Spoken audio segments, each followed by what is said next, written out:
Mazmur 91. Dalam lindungan Allah. Orang yang duduk dalam lindungan yang maha tinggi dan bermalam dalam naungan yang maha kuasa akan berkata kepada Tuhan, tempat perlindunganku dan kubu pertahananku, Allahku yang kupercayai. Sungguh dialah yang akan melepaskan engkau dari jerat penangkap burung, dari penyakit sampar yang busuk. Dengan kepaknya ia akan menundungi engkau. Di bawah sayapnya engkau akan berlindung. Kesetianya ialah perisai dan pagar tembok. Engkau tak usah takut terhadap kedahsyatan malam, terhadap panah yang terbang di waktu siang, terhadap penyakit sampar yang berjalan di dalam gelap, terhadap penyakit menular yang mengamuk di waktu petang. Walau 1000 orang rebah di sisimu, dan 10.000 di sebelah kananmu, tetapi itu tidak akan menimpamu. Engkau hanya menontonnya dengan matamu sendiri dan melihat pembalasan terhadap orang-orang fasik. Sebab Tuhan ialah tempat perlindunganmu. Yang maha tinggi telah kau buat tempat perteduhanmu. Malapetaka tidak akan menimpa kamu, dan tulah tidak akan mendekat kepada kemahmu. Sebab malaikat-malaikatnya akan diperintahkannya kepadamu untuk menjaga engkau di segala jalanmu. Mereka akan menatang engkau di atas tangannya, supaya kakimu jangan terantuk kepada batu. Singa dan ular tedung akan kau langkahi. Engkau akan menginjak anak singa dan ular naga. Sungguh hatinya melekat kepadaku, maka aku akan meluputkannya. Aku akan membentenginya, sebab ia mengenal namaku. Bila ia berseru kepadaku, aku akan menjawab. Aku akan menyertai dia dalam kesesakan. Aku akan meluputkannya dan memuliakannya. Dengan panjang umur akan kukenyangkan dia, dan akan kuperlihatkan kepadanya keselamatan daripadaku. Shalom, selamat pagi Bapak Ibu Saudara. Senang sekali pada pagi hari ini kita boleh datang beribadah. Mari siapkan hati kita. Kita mau memuji Tuhan, menyembah Tuhan pada pagi hari ini. Masih dalam hadirat Tuhan. Terima kasih Tuhan Yesus, terima kasih. Terima kasih.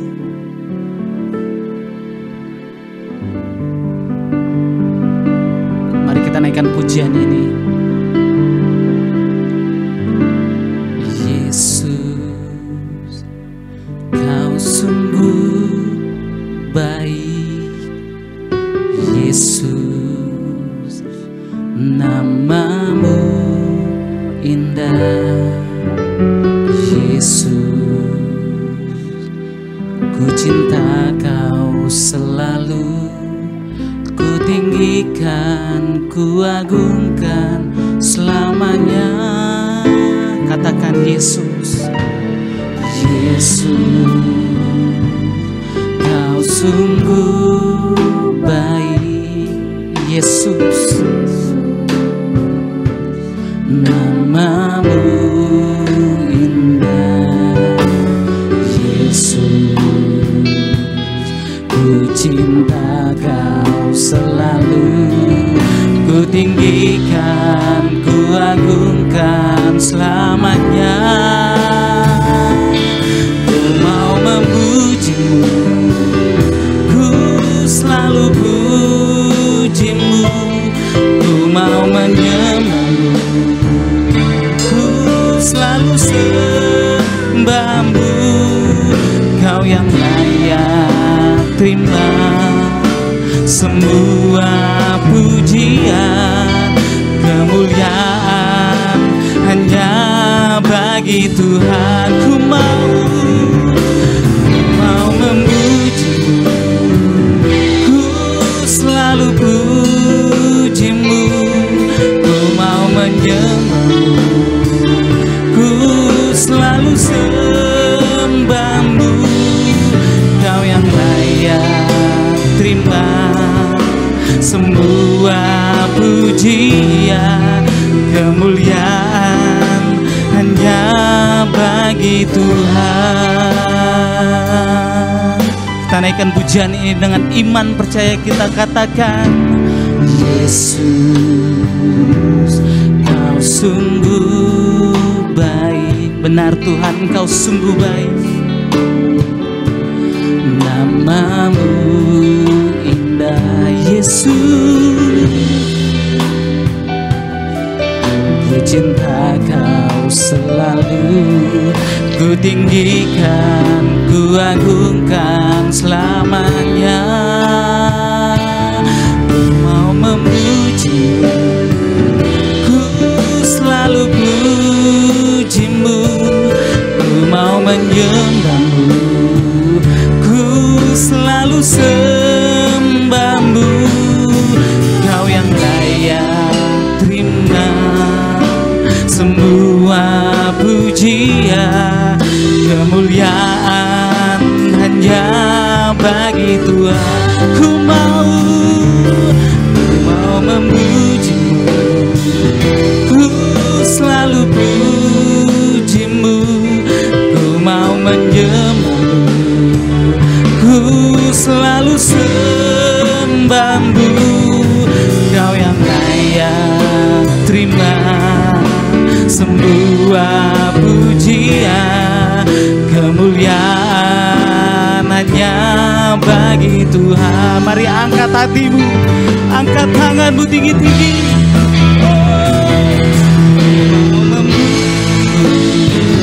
Ku selalu pujimu, ku mau menyembahmu, ku selalu sembahmu. Kau yang layak terima semua pujian, kemuliaan hanya bagi Tuhan. Sekali lagi, ku mau memujimu, oh, pujimu, ku mau menyembahmu, ku selalu sembahmu. Kau yang layak terima semua pujian, kemuliaan hanya bagi Tuhan. Ku mau memujimu, oh, kami selalu memujimu Tuhan, kami selalu menyembahmu Tuhan, sebab Engkau yang layak, Engkau yang layak menerima pujian kami Tuhan. Oh, mari kita sembah Tuhan, mulai menyembah Tuhan. Syiara lama ya lama ya lama. Oh, syiara lama ya lama ya lama. Terima kasih Tuhan, terima kasih, kami bersyukur. Kami bersyukur Tuhan, sebab Engkau baik, Engkau sangat baik. Oh, mari angkat suaramu, ya lama ya lama ya lama ya. Terima kasih Tuhan, ya lama ya lama ya. Ya lama ya lama ya lama ya. Biar Engkau yang berdaulat atas setiap kami. Terima kasih Tuhan. Mari kita bersama-sama naikkan pujian ini. Ku mau menyembahmu, ku selalu pujimu, ku mau menyembahmu, ku selalu sembahmu. Kau yang layak terima semua pujian, kemuliaan hanya bagi Tuhan. Kau yang layak terima semua pujian, kemuliaan hanya bagi Tuhan. Kau yang layak, Kau yang layak terima semua pujian, kemuliaan hanya bagi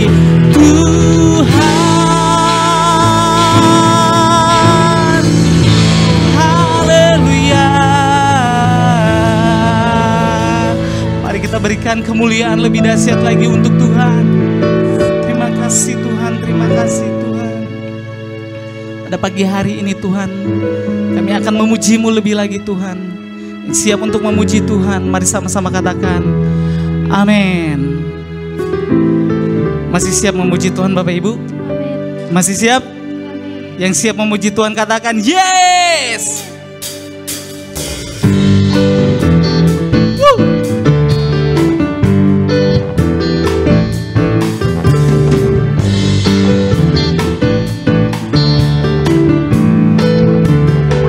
Mari katakan, mari masuk gerbangnya dengan hati bersyukur. Halamannya dengan pujian. Penuhi baitnya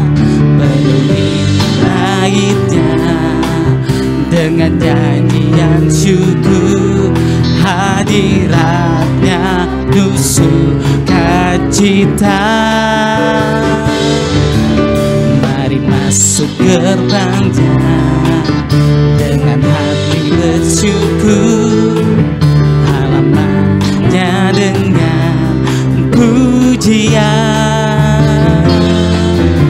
Penuhi baitnya dengan nyanyian syukur.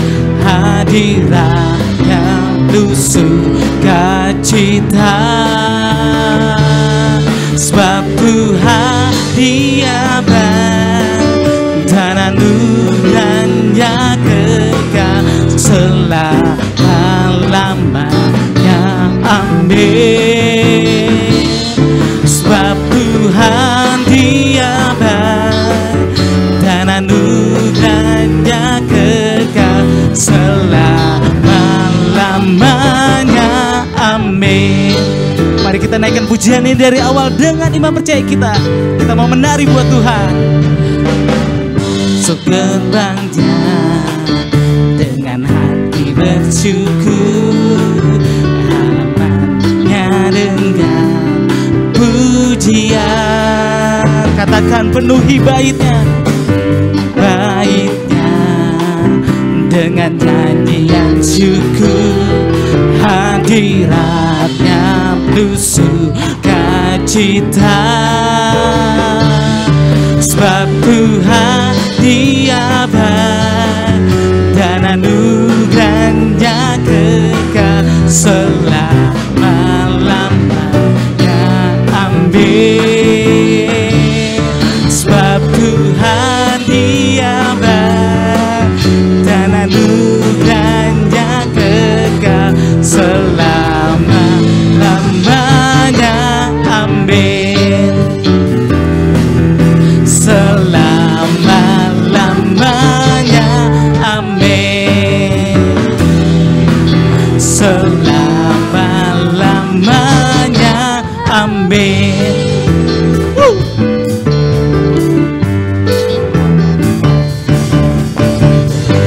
Haleluya.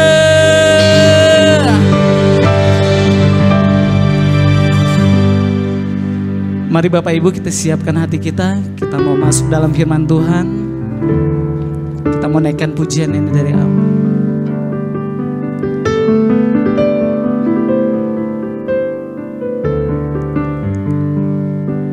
Terima kasih Tuhan. Tuhan, ku mau menyenangkan-Mu. Tuhan, bentuklah hati ini jadi bejana untuk hormat-Mu. Cemerlang bagai emas murni. Tuhan, ku serahkan hati. Tuhan, ku serahkan hatiku.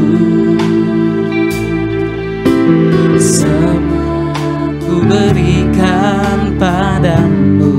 Kudus, kuduslah hingga tulus selalu,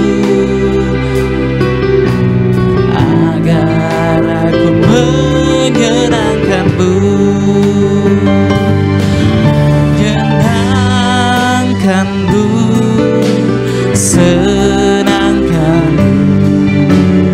Hanya itu kerinduanku, menyenangkanmu, kanmu, senangkan hatimu. Hanya itu kerinduanku. Kita naikkan pujian ini dari awal dengan iman percaya kita. Tuhan, ku mau menyenangkanmu.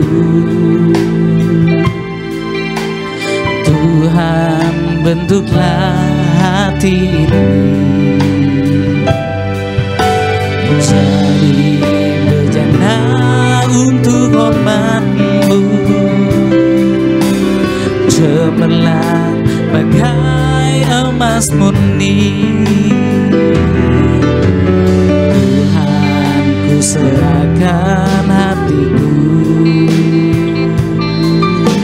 semua ku berikan padamu. Kudus dan Engkau kudus selalu, agar aku menyenangkanmu,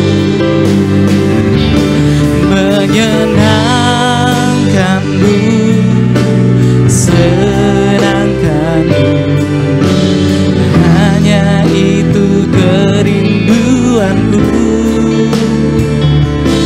menyenangkanmu, senangkan hatimu.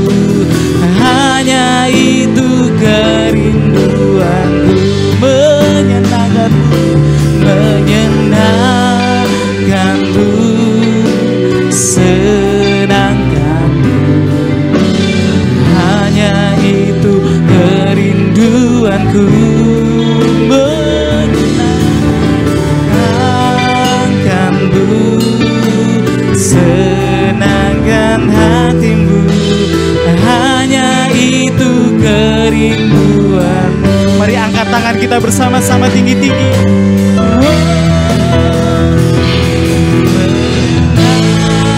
Menyenangkanmu, senangkanmu.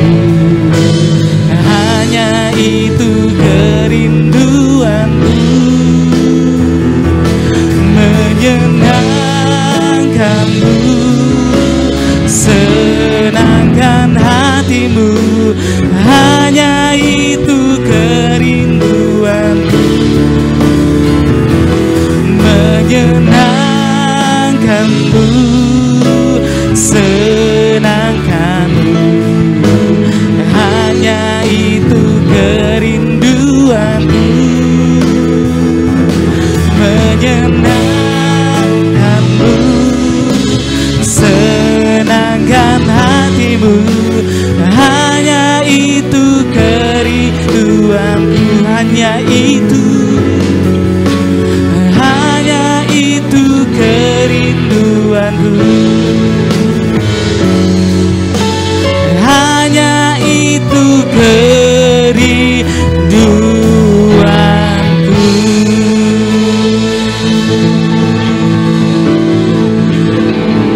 Haleluya.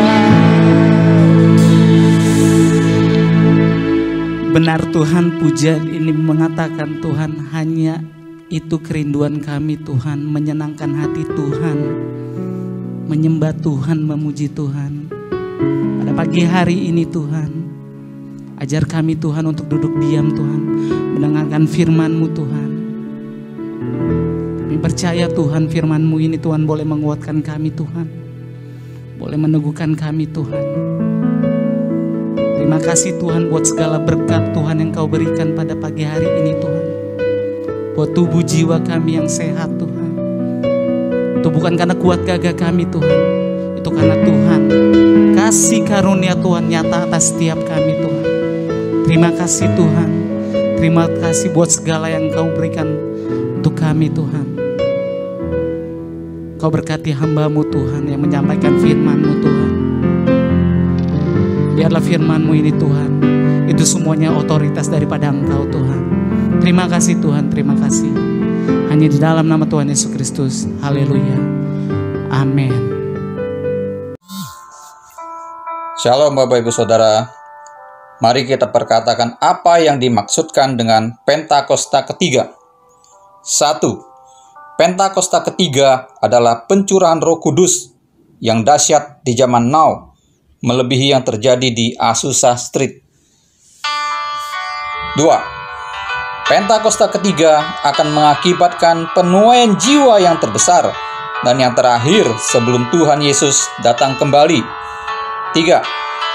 Pentakosta ketiga akan membangkitkan generasi Yeremia, yaitu anak-anak muda yang dipenuhi Roh Kudus, cinta mati-matian kepada Tuhan Yesus, tidak kompromi terhadap dosa, dan akan bergerak untuk memenangkan jiwa. 4. Pentakosta ketiga lahir di Indonesia dan bergerak ke bangsa-bangsa. Gerakan ini dari timur ke barat dan akan kembali ke Yerusalem. 5. Pentakosta ketiga akan memberikan kuasa untuk menyelesaikan amanat agung, dan setelah itu Tuhan Yesus datang kembali. Amin. Shalom saudara sekalian, pada kesempatan kali ini kita membahas doktrin penting untuk kaum Pentakosta, yaitu bahasa roh. Bahasa roh anugerah besar bagi semua murid Tuhan. Di luar sana ada banyak pertanyaan dan perbincangan mengenai bahasa roh. Dan pada kesempatan kali ini kita membahas 3 pertanyaan yang sering ditanyakan oleh jemaat. Yang pertama, apakah bahasa roh bisa dipelajari? Nah saudara, jawabannya adalah tidak. Bahasa roh tidak bisa dipelajari. Secara konsisten dalam Alkitab kita melihat orang itu harus dipenuhi oleh karunia Roh Kudus. Lalu secara otomatis mereka akan berkata-kata dalam bahasa roh. Dalam Kisah Rasul pasal 2 ayat yang keempat, maka penuhlah mereka dengan Roh Kudus. Lalu mereka mulai berkata-kata seperti yang diberikan oleh roh itu kepada mereka. Nah saudara lihat, mereka harus dipenuhi oleh karunia Roh Kudus, baru mereka berkata-kata dalam bahasa roh. Contoh kedua, dalam Kisah Rasul 10 ayat 44-46, ketika Petrus berkhotbah di keluarga Kornelius, maka turunlah Roh Kudus dari atas lalu memenuhi keluarga Kornelius, dan mereka berkata-kata dalam bahasa roh. Jadi saudara, kita jelas bahwa bahasa roh itu secara otomatis diberikan langsung oleh Roh Kudus, bukan oleh manusia. Karena itu kita percaya tanda awal orang dibaptis Roh Kudus adalah dia berkata-kata dengan bahasa roh. Pertanyaan kedua, apakah orang yang tidak berbahasa roh akan masuk neraka? Jawabannya jelas tidak, saudara. Kenapa? Karena urusan surga dan neraka itu mengenai keselamatan. Dan orang percaya kita selamat by grace through faith, karena kasih karunia melalui iman. Tidak ada indikasi mengenai bahasa roh. Meskipun begitu, orang percaya akan kehilangan manfaat besar kalau mereka tidak berbahasa roh. Ada beberapa manfaat yang dijelaskan oleh Alkitab. 1 Korintus pasal 14 ayat yang keempat mengatakan begini, mereka yang berbahasa roh sedang membangun dirinya sendiri. Kata membangun di situ menggunakan kata oikodomeo. Artinya seperti orang membangun tembok. Batu bata demi batu bata dibangun sampai menjadi tembok yang kokoh. Orang yang berbahasa roh, sehari demi hari mereka berbahasa roh, menguatkan manusia rohani mereka. Meskipun manusia batinia, meskipun manusia jasmani kita lemah, tetapi manusia rohani kita kuat. Dan manfaat kedua, Roma 8 ayat 26. Dikatakan roh juga membantu dengan berdoa untuk kita kepada Allah, dengan keluhan-keluhan terdalam yang tidak terucapkan. Nah, saudara, seringkali di rumah ketika kita berdoa, kita kehabisan kata-kata untuk berdoa dalam bahasa Indonesia mungkin. Tetapi ketika kita berbahasa roh, kita bisa berdoa terus-menerus sampai roh itu mengeluarkan keluhan terdalam kepada Bapa mewakili kita semua. Pertanyaan ketiga, apakah semua orang bisa berbahasa roh? Jawabannya adalah ya. Kita kaum Pentakosta meyakini semua orang percaya yang lahir baru yang mau mereka bisa berbahasa roh. Fondasi firman-Nya ada dalam 1 Korintus 14 ayat yang kelima. Paulus mengatakan, aku suka supaya kamu semua berkata-kata dengan bahasa roh. Bapak Ibu, ada kata-kata semua di situ yang artinya semua orang yang mau pasti bisa berbahasa roh. Itu pun keinginan Paulus selaras dengan janji Tuhan di Yoel 2 ayat 28-32. Pada hari terakhir, aku akan mencurahkan rohku ke atas semua manusia. Dan janji Tuhan dalam Markus 16 ayat yang ke-17. Tanda-tanda ini akan menyertai semua orang yang percaya, yaitu mereka akan berkata-kata dengan bahasa yang baru. Sekian, saudara dikasih Tuhan, Tuhan Yesus memberkati.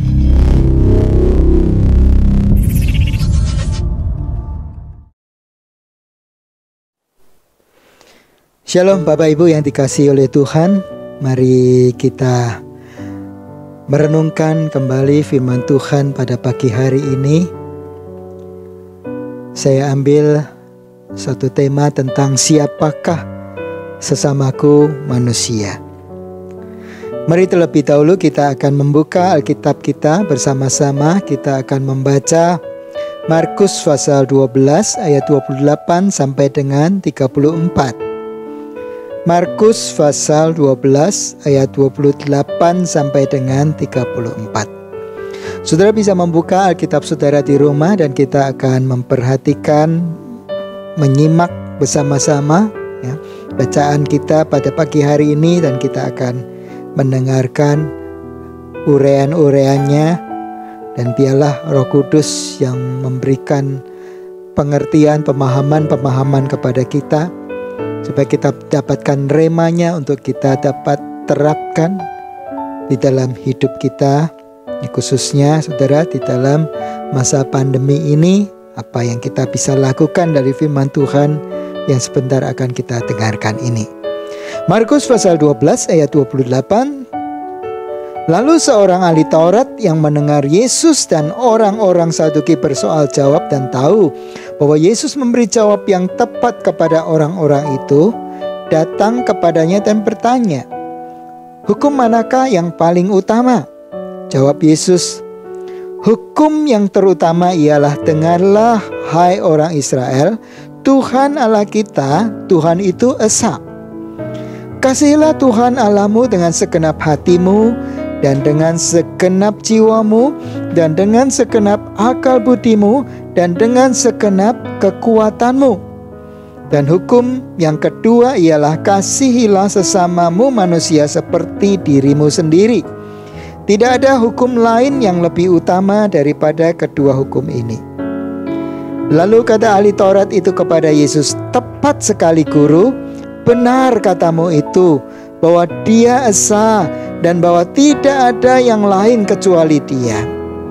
Memang mengasihi Dia dengan segenap hati dan dengan segenap pengertian dan dengan segenap kekuatan, dan juga mengasihi sesama manusia seperti diri sendiri adalah jauh lebih utama daripada semua korban bakaran dan korban sembelihan." Yesus melihat bagaimana bijaksananya jawab orang itu, dan ia berkata kepadanya, "Engkau tidak jauh dari kerajaan Allah." Dan seorang pun tidak berani lagi menanyakan sesuatu kepada Yesus. Saudaraku, seluruh hukum Taurat diringkas oleh Yesus dalam dua bagian yang terutama, yaitu di dalam ayat 30 dikatakan, "Kasihilah Tuhan Allahmu dengan segenap hatimu, dan dengan segenap jiwamu, dan dengan segenap akal budimu, dan dengan segenap kekuatanmu." Dan ayat 31 berkata, "Hukum yang kedua ialah, kasihilah sesamamu manusia seperti dirimu sendiri. Tidak ada hukum lain yang lebih utama daripada kedua hukum ini." Saudaraku, di dalam 10 perintah Allah atau Dasatita atau Dekaloh ya, yang dicatat di dalam Keluaran pasal 20 ayat 2 sampai 17, serta Ulangan pasal 5 ayat 6 sampai 21, ringkasnya ke-10 tita itu atau 10 perintah itu adalah sebagai berikut. Yang pertama, jangan ada padamu Allah lain di hadapanku. Perintah yang kedua, jangan membuat bagimu patung yang menyerupai apapun dan sujud menyembahnya. Dan perintah yang ketiga, jangan menyebut Tuhan Allahmu dengan sembarangan atau sia-sia. Yang keempat, kuduskanlah hari Sabat. Perintah yang kelima, hormatilah ayahmu dan ibumu. Yang keenam, jangan membunuh. Yang ketujuh, jangan berzina. Yang kedelapan, jangan mencuri. Perintah yang kesembilan, jangan mengucapkan saksi dusta tentang sesamamu. Dan perintah yang ke-10, jangan mengingini milik sesamamu manusia. Saudara, struktur dasar titah ini, kerangkanya ya, terdiri dari 2 bagian. 4 bagian yang pertama ini berbicara tentang hubungan antara Tuhan dan manusia. Sedangkan 6 bagian selanjutnya ini berbicara tentang hubungan dengan sesama manusia. Nah saudara, Yesus meringkaskan 4 bagian yang pertama dari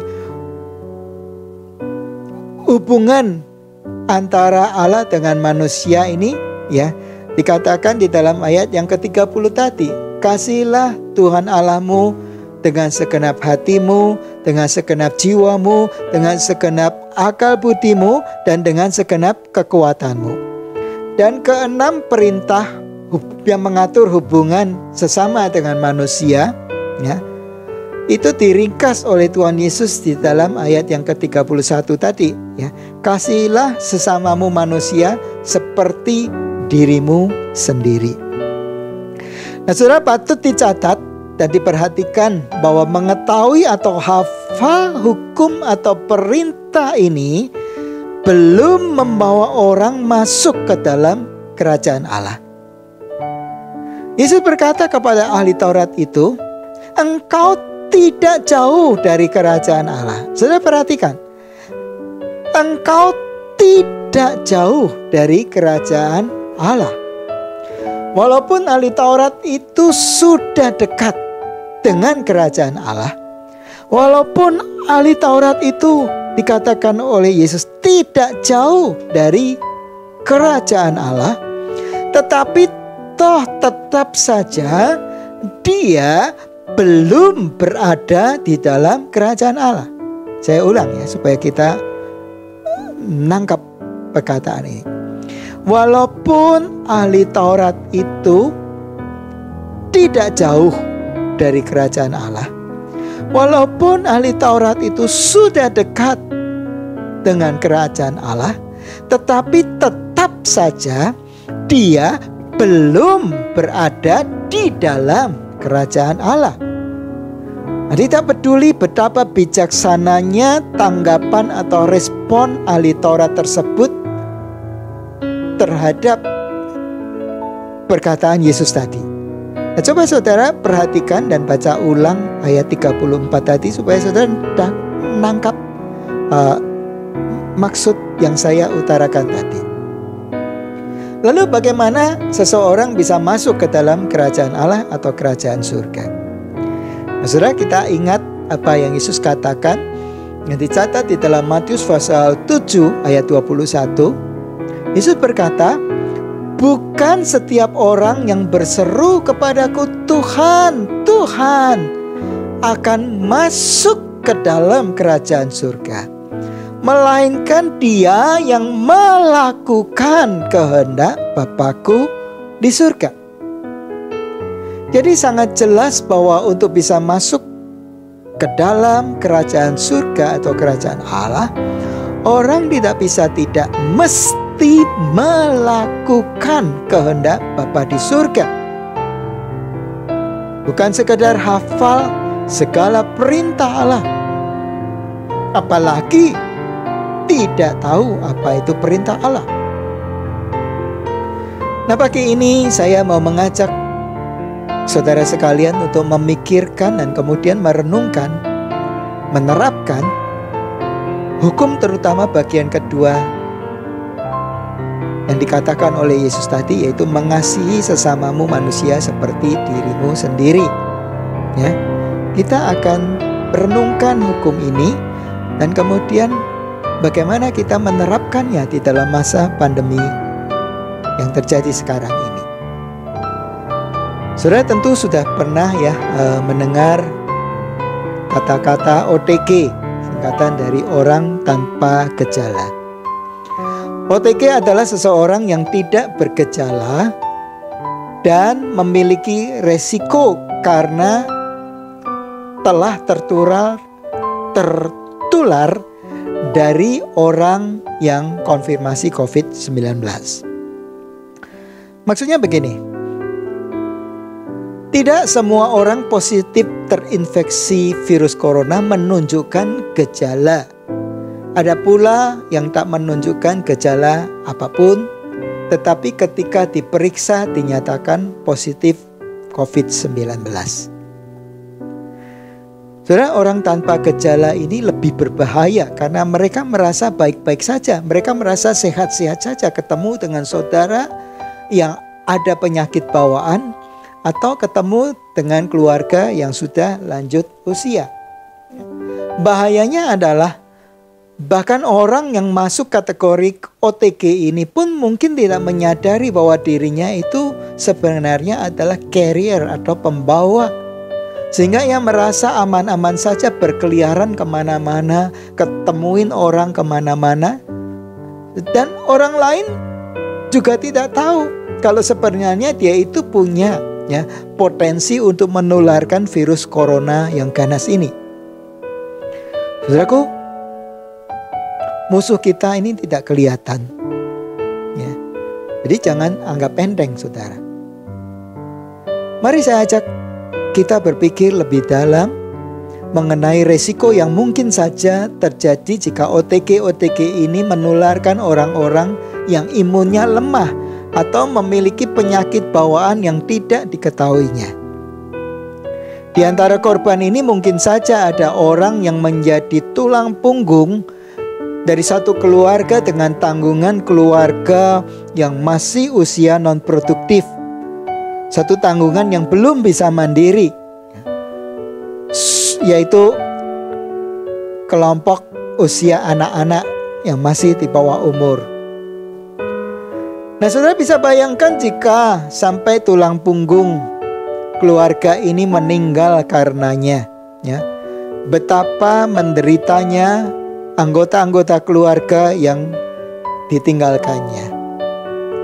Saudara, besar kemungkinan mereka akan mengalami tekanan finansial yang berat. Sekolah anak-anak mereka terancam telantar. Masa depan mereka akan sangat berat. Kalau sudah begini, tidak cukup hanya penyesalan atau permintaan maaf ataupun ucapan tanda simpati yang diberikan kepada mereka. Pernah terjadi di suatu daerah di Jakarta sini, pada suatu keluarga di mana ayah dan ibunya itu dinyatakan positif kena virus corona, dan dia harus diungsikan keluar dari rumah, dia harus diisolasikan, dan keluarga ini mempunyai anak-anak yang masih kecil-kecil. Nah, dengan berat hati sebelum meninggalkan rumah, ibunya telah telepon kepada temannya minta tolong supaya untuk sementara mereka dirawat, minta tolong supaya anak-anaknya bisa disuplai makanan untuk sehari-hari buat kebutuhan mereka. Nah, saudara, setelah itu mereka pergi, ayah dan ibu ini pergi dengan mobil yang mengantar mereka ke satu tempat karantina. Di sana anak-anak ditinggalkan di rumah. Nah, saudara pikir, coba kita bayangkan perasaan hati seorang ibu yang terpaksa harus dipisahkan dengan anak-anaknya yang masih kecil, yang biasanya ibu ini mengurusinya. Dan anak-anak juga tidak terbiasa, mereka nggak siap untuk menghadapi situasi yang mau nggak mau anak-anak ini harus belajar bagaimana mandiri. Nah, saudara, bagaimana kebingungan dari anak-anak ini menghadapi situasi yang tak terbayangkan yang tiba-tiba harus mereka hadapi. Saudaraku, menerapkan hukum yang kedua yaitu mengasihi sesama manusia adalah kepedulian kita akan orang lain dan menjaga diri agar jangan sampai kita menjadi penyebab penderitaan orang lain. Saya ulang, saudara. Menerapkan hukum yang kedua, mengasihi sesama manusia seperti diri sendiri, adalah kepedulian kita akan orang lain dan menjaga diri kita agar jangan sampai kita ini menjadi penyebab penderitaan orang lain. Jadi sebaiknya saudara renungkan dan pertimbangkan baik-baik sebelum saudara memutuskan untuk berkeliaran kemana-mana, ya, seakan-akan pandemi ini sudah berlalu atau sudah tiada. Saudaraku, dasar dari hukum yang kedua dikatakan adalah seperti dirimu sendiri. Kalau diri kita sendiri saja tidak mau tertular dan kita menjaga diri sedemikian rupa supaya jangan sampai tertular, maka perlakukan orang lain dengan kewaspadaan yang sama seperti untuk diri kita sendiri. Kalau kita tidak mau tertular dan kita begitu menjaga diri secara hati-hati, maka demikian juga, saudaraku, perlakukan orang lain dengan tingkat kewaspadaan yang sama supaya orang lain itu jangan tertular, ya, karena keteledoran kita. Yesus berkata, segala sesuatu yang kamu kehendaki supaya orang perbuat kepadamu, perbuatlah demikian juga kepada mereka. Itulah seluruh isi hukum Taurat dan kitab para nabi, ya. Dicatat di dalam Matius pasal 7 ayat 12. Jadi kalau kita ingin, ya, orang berbuat seperti apa yang kita kehendaki, ya, perbuatlah demikian juga kepada orang lain. Nah, itu yang Yesus katakan. Saudaraku, yang diperlukan untuk melakukan hukum kedua dalam masa pandemi ini, ya, yang pertama adalah perlunya kejujuran.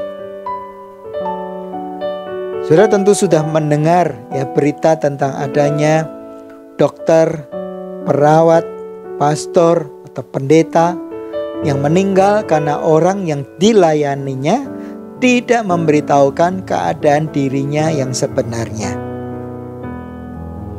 Hal seperti itu bisa saja terjadi pada siapapun juga yang bermaksud baik kepada orang lain tanpa adanya kejujuran dari pihak-pihak orang yang akan ditolong atau dilayani.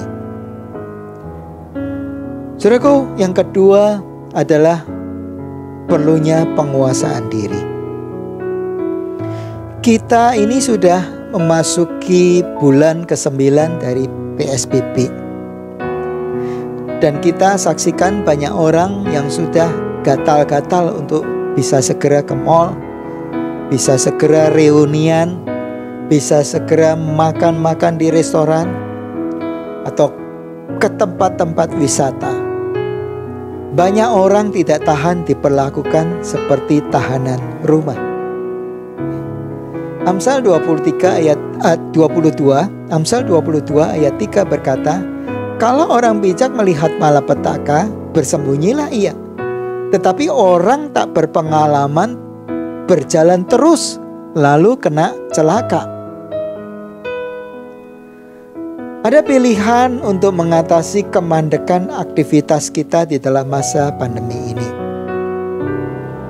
Yaitu, saudara, ya, lakukan, ya, secara virtual atau online. Kalau kontak fisik dibatasi, nah, supaya aktivitas-aktivitas kita tidak berhenti total atau mandek total, dan kita tetap punya satu kemajuan-kemajuan di dalam hidup ini, lakukan secara virtual atau online. Ini cara yang sangat memungkinkan dan bahkan yang dipakai sekarang ini, saudara, ya. Untuk ibadah secara online, ya, kita mesti aktif ikut serta, saudara, yang memakai sarana ini. Kalau kita tidak mau kekeringan rohani, rohani kita tetap perlu diisi, dikasih makan, saudara. Nah, kalau kita tidak bisa beribadah secara tatap muka, masih ada jalan, masih ada cara supaya kerohanian kita ini bisa terus dikasih makan, saudara. Yaitu dengan cara online atau virtual. Ya. Jangan ragu untuk pakai sarana ini. Saudara, kunjungan-kunjungan kalau tidak bisa tatap muka, saudara, kita bisa juga lakukan secara virtual atau online. Bisa pakai sarana telepon, atau kita merasa kurang srek atau kurang mantep, nggak bisa ngelihat wajahnya, kita bisa pakai video call, saudara, WhatsApp call, ya, lewat video, memvideo. Itu nggak bayar gitu, saudara, ya. Nah, di dalam perusahaan-perusahaan pun, saudaraku, suatu inspeksi barang yang merupakan suatu mata rantai yang penting dari suatu proyek, sekarang pun ini juga dilakukan secara virtual atau online. Ya, orang nggak perlu, inspektornya nggak perlu berkunjung ke pabrik atau ke manufaktur atau ke vendornya, tetapi dilakukan secara online dengan cara mereka, si orang-orang petugas di manufakturnya itu, ya, lakukan secara online dengan video call juga. Kalau mau melihat bukti-bukti bacaan dari satu pengukurannya, itu bisa didekatkan videonya dan juga diambil fotonya sebagai satu bukti, nanti sebagai satu lampiran dokumen, ya, inspeksi. Nah, saudara, itu bisa dilakukan sekarang ini, ya. Intinya adalah untuk menghindarkan kontak fisik untuk sementara waktu.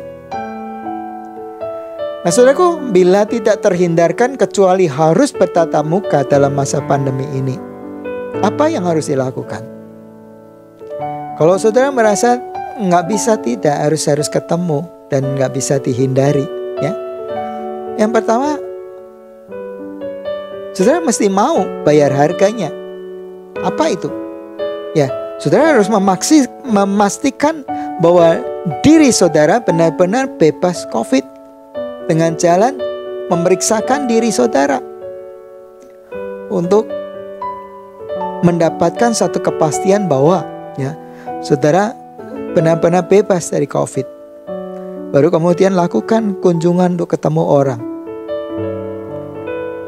Tetapi saudara juga harus berpikir, nah, bagaimana dengan kondisi imunitas saudara? Apakah imunitas saudara ini kuat? Karena setiap ada satu kontak fisik, ada dua belah pihak yang memiliki resiko. Entah orang yang dikunjungi atau diri kita sendiri, ya. Kalau diri kita sendiri, kita sudah pastikan kita bebas dari COVID. Nah, bagaimana dengan orang yang kita kunjungi? Apakah orang itu juga bebas COVID? Nah, kalau saudara sudah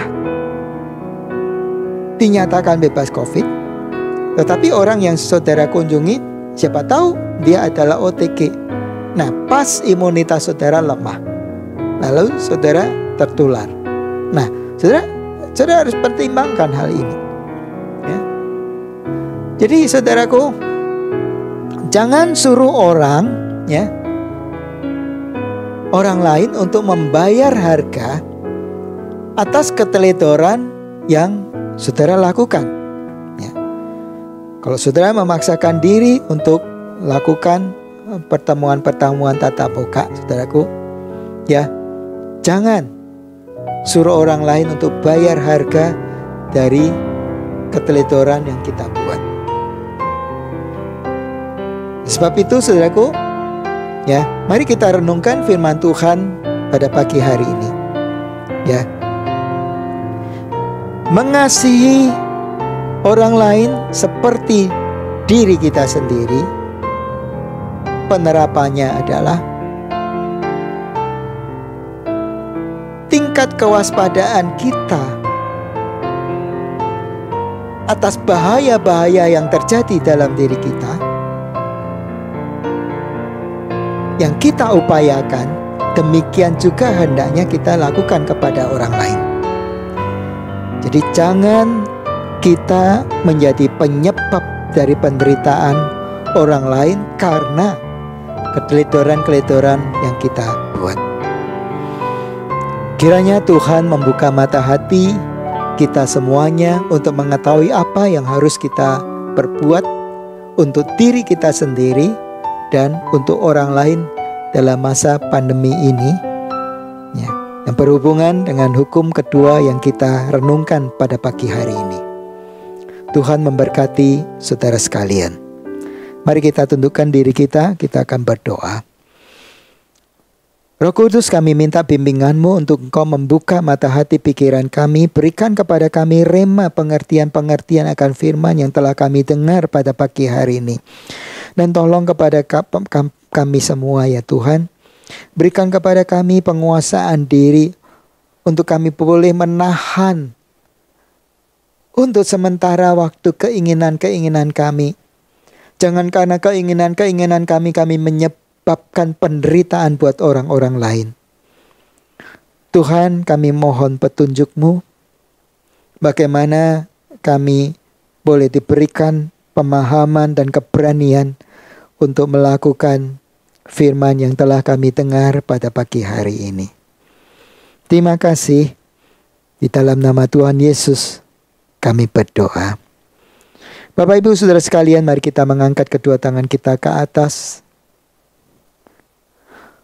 Kasih karunia berlimpah-limpah dari Allah Bapa, damai sejahtera dan sukacita dari Tuhan kita Yesus Kristus, kekuatan dan penghiburan dari Roh Kudus menyertai saudara-saudara sekalian sampai selama-lamanya. Amin.